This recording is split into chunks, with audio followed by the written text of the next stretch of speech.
Good morning. Magluto po pala ako ng sinampalukang paa ng manok. Nagisa na po pala ako ng luya dyan, saka sibuyas.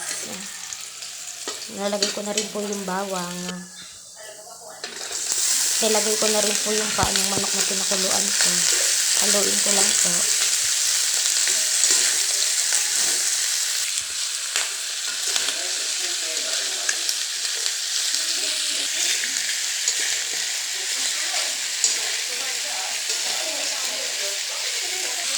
Pagkatapos ko nga po pala magisa, nilagay ko na rin po yung usbong ng sampalok.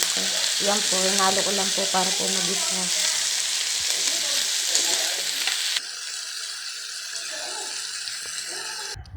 At maglalagay na nga rin po ako ng tubig dyan. Hayaan ko lang pong kumulo. Lagyan ko na nga po pala yan ng pampaasim. Ayan po, paluto na po yan.